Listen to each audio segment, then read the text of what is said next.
अयोध्या के लिए हम चुप रहे, लेकिन महाबोधि महाविहार के लिए हम चुप नहीं रहेंगे। वहाँ पर जो पंडित रख दिया गया वो कानूनी गलत है।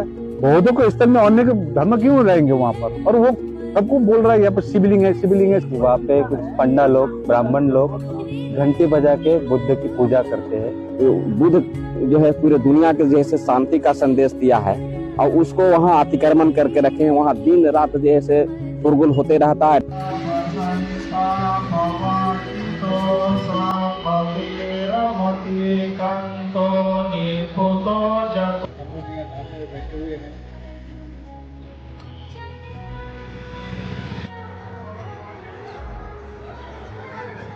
ये अनशन 12 फरवरी माघ पूर्णिमा, जो बहुत महत्वपूर्ण दिन होते हैं बौद्धों के लिए, उस दिन से हम लोग बैठे हैं। 17 दिन तक अनशन में रहे कि बीटी एक्ट 1949 को पूरी तरह से निरस्त किया जाए। तो हमारा एक ही कहना है, महाबोधि महाविहार इसमें कमेटी में पूरी बौद्ध होना चाहिए और वहाँ जो पद्धति से पूजा पाठ होगी वो बौद्धों को इस तरीके से हो। यही हमारी मुख्य मांग है।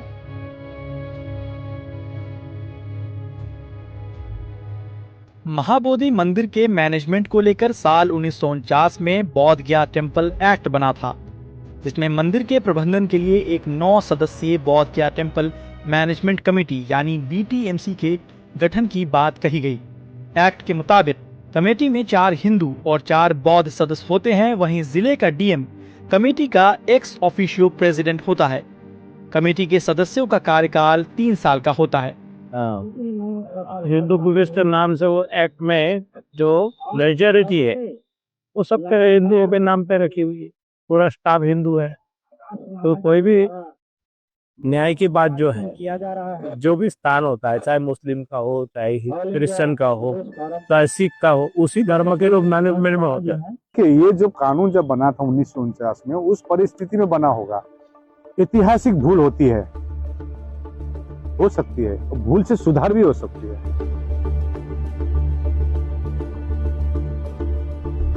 वहां तो शिवलिंग का कोई नाम निशान नहीं था।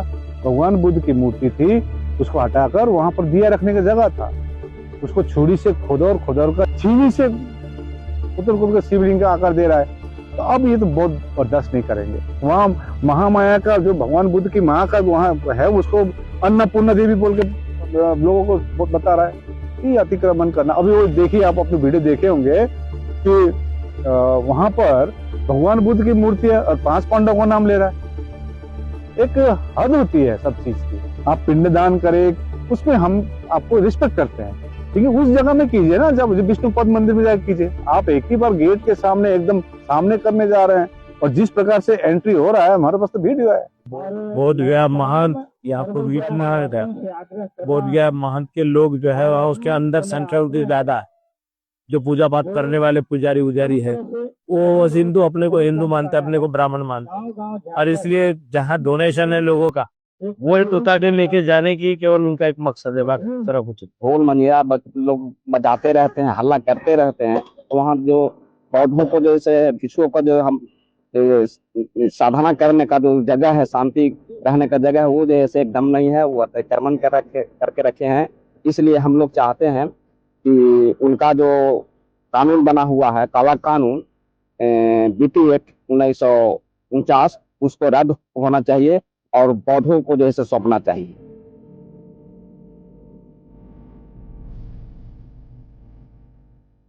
बोध गया टेम्पल वेबसाइट के मुताबिक अभी कमेटी में DM समेत कुल 7 मेंबर हैं, जिसमें 4 बौद्ध और 3 हिंदू हैं। आंदोलनकारी झूठे आरोप लगा रहे हैं। कमेटी में हम हिंदू अल्पमत में हैं। BTMC में 4 हिंदू और 4 बौद्ध होने चाहिए, लेकिन अभी 2 ही हिंदू हैं, जबकि सेक्रेटरी समेत कुल 4 बौद्ध हैं। ये पहली बार ऐसा हुआ है जब कमेटी में बौद्धों का बहुमत है। जो भी वहां शिवलिंग या हिंदू देवता की मूर्ति है, सब हजारों साल पहले की है। वर्तमान में किसी का दम नहीं है कि कोई किसी मंदिर की मूर्ति को छेड़छाड़ कर सके। वहां एक पुजारी सिर्फ शिवलिंग की पूजा के लिए है।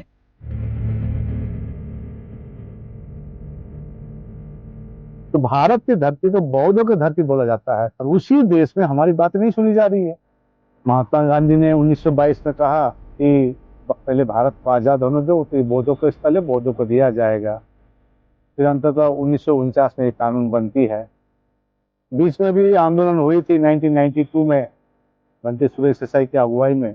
1995 में बोध गया में 85 दिनों तक चले प्रदर्शन के बाद तत्कालीन मुख्यमंत्री लालू प्रसाद यादव ने आंदोलनकारियों को बोध गया टेम्पल मैनेजमेंट कमेटी में शामिल कर आंदोलन को शांत कराया था। तब उन्होंने आंदोलनकारियों से कहा था कि सिस्टम के अंदर रहकर अपनी मांगों को पूरा करिए। फिलहाल अनशन पर बैठे बौद्ध भिक्षु प्रज्ञाशील उस वक्त बीटीएमसी में शामिल हो गए थे। बिहार सरकार में लालू जी जो थे उन्होंने कोशिश तो किया था, लेकिन कहते हैं कि वोट की राजनीति है, लोग नाराज हो जाएंगे, इसलिए और पुराना कानून जो बदलने के बारे में उन्होंने उतना सीरियसली ध्यान नहीं दिया। नीतीश कुमार जी से भी 2004 में हम लोग मिले थे, तो उन्होंने कहा था कि ये तो हमारी सरकार स्वतंत्र नहीं है, केंद्र के साथ में है, इसलिए बौद्धों का तो है तो बौद्धों को तो मिलना चाहिए, लेकिन वो भी वोट की राजनीति के हिसाब से सत्ता के पक्ष में देखते हैं। हमको भी मालूम 1949 का एक्ट अभी चेंज इतने आसानी से चेंज नहीं होगी, टाइम लगेगी, लेकिन लिखित आश्वासन मिल सकती है सरकार की तरफ से। जब तक सरकार लिखित आश्वासन नहीं देगी हम बैठेंगे नहीं।